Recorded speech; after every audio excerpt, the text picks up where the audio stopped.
all dear SSC students into the bridge course day 41 and 42. See students, today also we are going to learn a skill which is very useful for all of you throughout the life. What is it? This is our competencies statement or learning outcome. Finite verbs and infinitives, participles and gerunds and determinants. These are the functions from English language. We are going to know when to use, how to identify them, and what are exactly the finite verbs or infinite verbs. Instructions for you: read the sentences carefully and observe the difference. आपल्याला activities मधनं वाक्यांमधला फरक आणि ह्या verbs मधला फरक लक्षात येणार आहे. आपण ज्या ॲक्टिव्हिटीज सोडवणार आहोत त्याच्यातून आपल्याला ह्या टॉपिकचा सराव होणार आहे. Second instruction: generalize the examples and form your learning. This is the learning activity, and in this activity here are some of the examples, and from these examples we have to find out the finite verbs. See, Javed, let's read the first sentence. Javed presents a poem in the class. See underlined word. This is the verb. And this is finite type of verb. म्हणजे हे finite प्रकारचं verb आहे. दुसरं बघूया. Gauri recites a poem. Same sentence. Javed, singular noun is there. एकवचनी करता आहे म्हणून क्रियापदाला yes लागलेला आहे, कारण हे वाक्य सिंपल प्रेझेंट टेन्स मध्ये आहे. आणि दुसरं पण वाक्य गौरी रिसाइट्स अ पोयम, हे पण वाक्य सिंपल प्रेझेंट मध्ये आहे, म्हणून त्याच्यानंतर येणारा जो शब्द क्रियापद आहे त्यानंतर त्याला यस किंवा यस लागला आहे, म्हणजे गौरी रिसाइट्स आणि जावेद प्रेझेंट्स. आता हे जे यस लागलेले आहेत ह्या मुख्य क्रियापदाला, हे फायनाइट वर्ब्स आहेत. आणि जर काही ते अनेकवचनी करता राहिला असता किंवा जर का असं वाक्य राहिलं असतं गौरी अँड जावेद, तर मग आपल्याला प्रेझेंट नसतं घेता आलं, प्रेझेंट्स नसतं घेता आलं, प्रेझेंट घ्यावं लागलं असतं. रिसाइड्स नसतं घेता आलं, रिसाइट घेता आलं असतं, कारण करते अनेक असल्यामुळे क्रियापदाला यस इयस प्रत्यय लागत नाही सिंपल प्रेझेंट मध्ये. म्हणजे बघा, करता बदलला की क्रियापद बदलतंय. इथे तिसरं वाक्य बघूया. सुयोग ऍक्टेड इन अ प्ले. आता हे सिंपल पास्ट टेन्सचं वाक्य आहे. इथे वर्ब आहे ऍक्ट, ऍक्टेड, V2 वापरलेला आहे. ओके, आणि म्हणून ते सिंपल पास्ट म्हणजे साध्या भूतकाळाचं वाक्य आहे. काळ बदलला आणि क्रियापद पण बदललं. बघा मित्रांनो, पहिल्या दोन वाक्यांमध्ये पण क्रियापद बदललं, कर्ता बदलला म्हणजे एकवचनी अनेकवचनी, आणि तिसऱ्या वाक्यामध्ये काळ बदलला तर ते क्रियापद बदललं. That's why this is finite verb. चौथं वाक्य बघूया. The mechanic repaired the machine quickly. Repaired, this is the verb repaired. See, this is also in simple past tense, so it is having ed with ed, so ed suggests past tense. repaired, so the mechanic repaired, simple past tense वाक्य आहे म्हणून क्रियापद बदललं, so it is also a finite verb. See the next sentence. Clara promised to study hard. Again here promised, V2 is there. इथे पण काळ simple past असल्यामुळे आपण भूतकाळी रूप घेतलंय क्रियापदाचं, म्हणून ते बदललेलं आहे. वर्तमान काळात ते असतं प्रॉमिस आणि भूतकाळात ते असतं प्रॉमिस्ड, म्हणजे ते बदलतं काळ बदलल्यानंतर, म्हणजे हे पण फायनाइट वर्ब आहे. आणि शेवटचं वाक्य बघा. दे सिंग अ सॉन्ग. इथे अनेकवचनी करता आहे दे, आणि म्हणून सिंग हे जे V1 आहे जसंच्या तसं आलं, त्याला यस लागला नाही की यस लागला नाही, आणि सिंपल प्रेझेंट टेन्स असल्यामुळे त्याचं भूतकाळी रूप पण नाही. पण भूतकाळी रूप राहिलं असतं तर ते सिंगचं सॅंग एक्सपॅन्ड झालं असतं म्हणजे ते बदलतं, त्याचं रूप बदलतं म्हणजे ते सुद्धा फायनाइट वर्ब आहे. So these underlined verbs are called finite verbs. आता काय आहे फायनाइट वर्ब्स आपण पुढच्या डायग्राम मध्ये बघू. Verbs, there are two types of verbs, finite verbs and infinite verbs. कोणाला म्हणतो आपण finite verbs? They change according to the tense, number म्हणजे सिंग्युलर आहे का प्लुरल, and subject आणि कर्ता याच्यानुसार ते क्रियापद बदलतं. म्हणजे जे बदलतं ते सगळे क्रियापद असतात फायनाइट वर्ब्स. आणि इनफायनाइट वर्ब्स कोणते असतात? They do not change.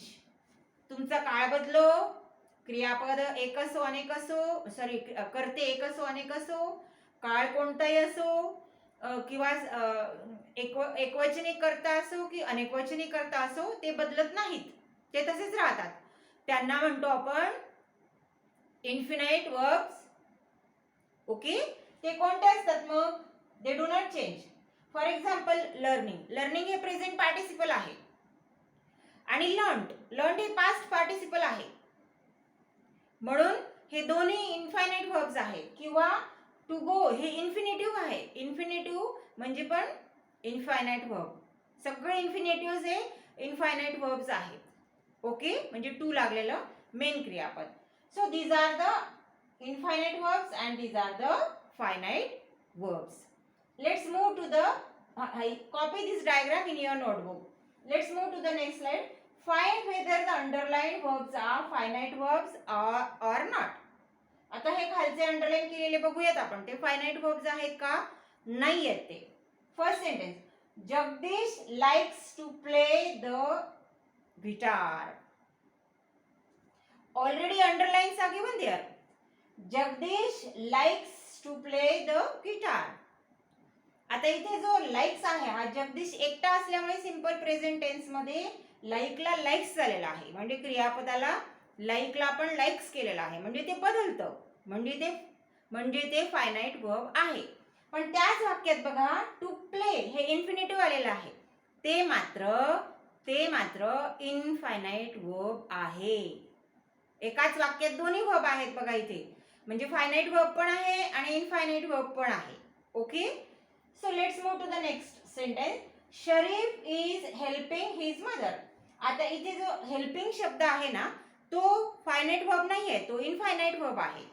कारण काय आहे की शरीफ इज हेल्पिंग आणि शरीफ वॉज हेल्पिंग, म्हणजे तुम्ही काळ बदलवा, हेल्पिंगच राहतं म्हणून ते बदलत नसल्यामुळे ते इनफायनाइट वर्ब आहे. David bought a new phone. आता बायचा V2 बॉट आणि V3 पण बॉट, म्हणजे ते बदलतो, काळानुसार क्रियापद बदलतो म्हणून बायचा बॉट झालाय म्हणून ते फायनाइट वर्ब आहे. We can dance. Can, this is the modal auxiliary.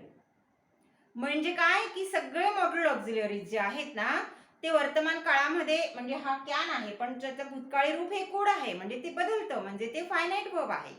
म्हणजे सगळे मॉड्यूल ऑक्झिलरीज, सगळे हेल्पिंग वर्ब्स हे फायनाइट वर्ब्स आहेत. The teacher gave homework to the students. इथे पण गिव हे V1 आहे तर गेव हे V2 आहे, ते बदलतं म्हणजे ते सुद्धा फायनाइट वर्ब आहे. Now let's move to the next activity. Find out the verbs from the sentences and identify the tense. आता इथे आपल्याला वाक्य वाचून क्रियापद शोधायचं आणि मित्रांनो क्रियापदावरूनच काळ ओळखता येत असतो. इंग्लिश भाषेमध्ये आपल्याला काळ पण ओळखायचा आहे आणि क्रियापद पण ओळखायचं आहे. सुधा वॉन्ट्स अ न्यू बॅग. आता सुधा हा सब्जेक्ट आहे, वॉन्ट्स हे V1 आहे आणि वॉन्टला यस लागलेला आहे. वॉन्ट्स म्हणजे हे सिंपल प्रेझेंट मध्येच लागत असतो, त्याच्यामुळे हे क्रियापद आहे वॉन्ट्स आणि हा काळ आहे सिंपल प्रेझेंट टेन्स. दुसरे वाक्य बघू. Atul decorated the party hall. आता अतुल हा कर्ता आहे, डेकोरेटेड हे V2 आहे आणि बाकीचं जे द पार्टी हॉल हे ऑब्जेक्ट आहे. कर्ता, क्रियापद आणि कर्म असं मिळून वाक्य तयार होतं. तर हे V2 असल्यामुळे हे सिंपल पास्ट टेन्स आहे. तिसरे वाक्य बघू. I enjoy cooking. हे पण सिंपल प्रेझेंट टेन्स आहे, कारण एन्जॉयला यस यस लागलेलं नाही, कारण आय असतो तेव्हा लागत नाही. हा एन्जॉयला ईडी लागला असता तर तो सिंपल पास्ट झाला असता, पण इथे काहीच लागलेलं नाही, म्हणजे हा सिंपल प्रेझेंट टेन्स आहे. Ali watched a movie. Ali watched a movie. आता इथे वॉचला ईडी लागलाय म्हणजे V2 आहे, म्हणजे सिंपल पास्ट टेन्स. अली हे क्रियापद, अली हे सब्जेक्ट आहे, वॉच्ड हे क्रियापद आहे आणि उरलेलं सगळं ऑब्जेक्ट म्हणजे कर्म आहे. Harpal Singh writes a poem. आता परत राईटला यस यस असं लागलेलं आहे प्रत्येक, म्हणजे simple present tense. Harpal Singh हा कर्ता आहे आणि राइट्स हे V1 आहे आणि अ पोएम हे ऑब्जेक्ट आहे, असं वाक्य तयार झालेलं आहे. ही वाक्य तुम्ही मग कॉपी करा मित्रांनो, म्हणजे तुम्हाला चांगला हा टॉपिक समजेल. म्हणजे लिहिता लिहिता बघा आपल्या ब्रेनमध्ये लिहिताना त्याची डबल आणि टिबल रिव्हिजन होते, रिवाइज होतो तो टॉपिक, त्याच्यामुळे तो चांगला आपल्या लक्षात राहतो, म्हणून लिहून काढा वहीमध्ये. Let's move to the next activity. Find the error from the given sentence and correct them. आता ह्या वाक्यांमध्ये चुका आहेत भाषेच्या, इंग्रजी भाषेच्या, त्या आपल्याला शोधायच्या, ओळखायच्या आणि दुरुस्त करून ते वाक्य लिहायचं. The scientist invents a new vaccine. आता बघा इथे सायंटिस्टला पण यस लागलाय, प्लुरल आहे, आणि इन्व्हेंट्सला पण यस लागलेला आहे. जेव्हा कर्ता अनेकवचनी असतो ना तेव्हा क्रियापदाला यस यस प्रत्यय लागत नाही, म्हणून इथे हा यस काढून टाकायचा आणि मग वाक्य आपलं बरोबर आहे. The scientist invent a new vaccine. हे वाक्य बरोबर. दुसरं वाक्य बघूया. Shobha type the official letters every day. जी कृती आपण एव्हरीडे म्हणजे रोज करतो ना मित्रांनो, तेव्हा सिंपल प्रेझेंट टेन्स वापरायचा असतो. मी रोज शाळेत जाते, मी रोज तयार होते, किंवा मी रोज सकाळी चहा घेते, मी रोज होमवर्क करते. म्हणजे रोजची जी कृती असते ना, बाबा रोज ऑफिसला जातात, आई रोज स्वयंपाक करते, ह्या रोजच्या कृती सिंपल प्रेझेंट मध्ये येतात. म्हणजे काय, शोभा एकटी असल्यामुळे टाईपला यस इथे लावलेला नाहीये, तर तो लावला पाहिजे. तर तुमचं करेक्ट वाक्य काय असेल, Shobha types the official letters every day. हे वाक्य बरोबर. तिसऱ्या वाक्याकडे जाऊया. Mr Smith forgotten. हे V3 आहे मित्रांनो, आणि V3 हे कधीच असं एकटं येत नाही. एकटं येत नाही म्हणजे काय, आपण V3 कुठे कुठे वापरतो, तर आपण पाहिलं आधीच्या व्हिडिओमध्ये ऍक्टिव्ह पॅसिव्ह व्हॉइस, सगळ्या पॅसिव्ह व्हॉइस मध्ये V3 घेतो, सगळ्या पॅसिव्ह व्हॉइस मध्ये V3 घेतो. पण ते कसं येतं V3, ते इज बरोबर येतं, किंवा वॉज बरोबर येतं, किंवा आर बरोबर येतं, किंवा हॅज बरोबर येतं, किंवा हॅड बरोबर येतं, किंवा बी बरोबर येतं, विल बी, किंवा मस्ट बी. मॉड्यूल ऑक्झिलिअरी असेल तर मस्ट बी मग V3 येतं. म्हणजे V3 एकटं कधीच येत नाही. इथे V3 एकटा आलाय बघा, मिस्टर स्मिथ फॉरगॉटन. हे फार चुकीचं आहे, म्हणून मिस्टर स्मिथ फॉरगॉट आपण V2 केलं त्याचं. मिस्टर स्मिथ विसरले, Mister Smith forgot about the meeting विषयी मिस्टर स्मिथ विसरले, फॉरगॉट. ओके. नेक्स्ट सेंटेन्स होतं, the prince give gifts to the people in the old days. Old days म्हणजे आता हा भूतकाळ झाला, म्हणजे इथे साधा भूतकाळ पाहिजे आहे, पण इथे गिव्ह हे साध्या वर्तमान काळात वापरलं, ही चूक आहे. म्हणून काय, द प्रिन्स गिव्हचा आपण V2 केला, give gifts to the people in the old days, म्हणजे जुन्या काळातली गोष्ट आहे ती. पाचवं वाक्य बघूया. Mohsin understanding the needs of his parents. Mohsin understanding ING लागलेलं क्रियापद हे असे एकटं कधीच येत नाही, ते सुद्धा आहे ना मित्रांनो. एकतर ते एम बरोबर येईल, इज बरोबर येईल, वॉज बरोबर येईल, ते असं येत नसतं एकटं, म्हणून ती चूक आहे ग्रामर मधली इंग्लिशची. म्हणून मोहसिन अंडरस्टँड्स म्हणजे simple present tense the needs of his parents. हे वाक्य झालं बरोबर वाक्य इंग्लिश मधलं. Okay, let's move to the next slide. This is the homework for you. Complete the sentences by filling the proper finite form of the verb.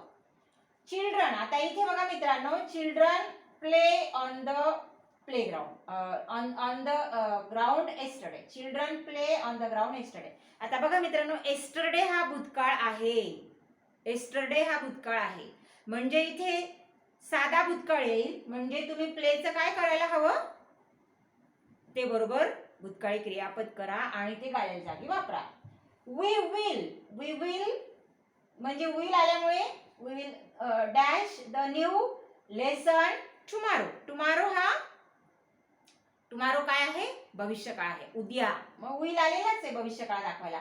We will dash. आता ते लर्नचं लर्नच राहील का, ईडी लागेल का, एनजी लागेल का, काय लागेल, म्हणजे साधा भविष्यकाळ. साधा भविष्यकाळाचा नियम बघा, किंवा मी एक डिस्क्रिप्शन बॉक्स मध्ये तुम्हाला एक लिंक टाकते, तिथे जे काळ शिकवलेले आहे त्या व्हिडिओमध्ये ते काळ तुम्ही नीट बघा आणि मग तुमच्या लक्षात येईल की इथे लर्नचं कोणतं बरं रूप पाहिजे आहे का, लर्न असं हवं आहे, तुमच्या लक्षात येईल. आणि मग तुम्ही ती गाळी जागा भरा. Swati dash lovely dishes. आता ही सिंपल प्रेझेंटचं वाक्य आहे. म्हणजे स्वाती नेहमीच छान डिशेस बनवते, म्हणजे नेहमीची कृती आहे म्हणून ती सिंपल प्रेझेंट मध्ये येते. मग मेकला काय लागेल तर तुम्ही ठरवा. James dash all the correct answers in the last exam. Last exam म्हणजे ती एक्झाम झालेली आहे, गेलेली आहे, म्हणजे भूतकाळ झालेला आहे. म्हणजे इथे पण भूतकाळी रूप येईल मित्रांनो, जेम्स, आणि मग राईटचं भूतकाळी रूप करायचं म्हणजे सिंपल पास्ट वापरायचं आहे इथे आणि वाक्य लिहायचं आहे. वी, आता टू बीचं क्रियापद इथे वापरायचं आपल्याला. टू बीचे क्रियापद आहे am, is, are, was, were. 5 Pandav लक्षात ठेवा. 5 पांडव, 3 वर्तमान काळातले आणि 2 भूतकाळातले. 5 पांडव म्हणजे काय, am, is, are, was, were. आता ह्यातलं टू बीचं कोणतं क्रियापद तुम्ही इथे घालणार बरं. We dash students of class 10, म्हणजे हा प्रेझेंट टेन्स आहे. तुम्ही आता सध्या 10वी मध्ये आहात, तर तुम्ही काय कुठलं वापरणार 5 पांडवांपैकी, तर उचला आणि तिथे लिहा आणि मग आपलं वाक्य बरोबर असेल. हे सगळी वाक्य वहीमध्ये कॉपी करा आणि जी डिस्क्रिप्शन बॉक्समध्ये मी जी लिंक देणार आहे ती व्हिडिओ सुद्धा जरूर बघा. आणि आपल्या पुस्तकामध्ये सुद्धा अशी उदाहरणं आहेत. याच्यासाठी आपलं 9वीच्या पुस्तकातनं एखादा लेसन वाचा आणि त्याच्यातनं काळ ओळखा, काळाची वाक्य ओळखा, म्हणजे आपला हा टॉपिक अजून चांगला तयार होईल. वाचन करा. ठीक आहे, तुम्हाला टेक्स्टबुक नसेल वाचायचं, एखादं छोटंसं इंग्लिश स्टोरी बुक घ्या, ते वाचा. त्याच्यामध्ये प्रत्येक वाक्यामध्ये कुठला ना कुठला काळ असतो, तो ओळखा आणि अशा रीतीने ह्या टॉपिकचा आपला छानपैकी जर सराव झाला तर आपला हा टॉपिक तयार होईल आणि आपले जे हे स्किल्स आहेत हे लाईफ लॉंग उपयोगात येणारे स्किल्स आहेत. मग तुम्हाला इंग्रजी बोलण्यासाठी, लिहिण्यासाठी, म्हणजे करेक्ट इंग्लिश बोलण्यासाठी आणि करेक्ट इंग्लिश लिहिण्यासाठी कोणीही अडवू शकणार नाही. In this world you will empower these skills of writing English or speaking English. So in the same way we will see some new skills in the next video. Till then, bye, see you, take care.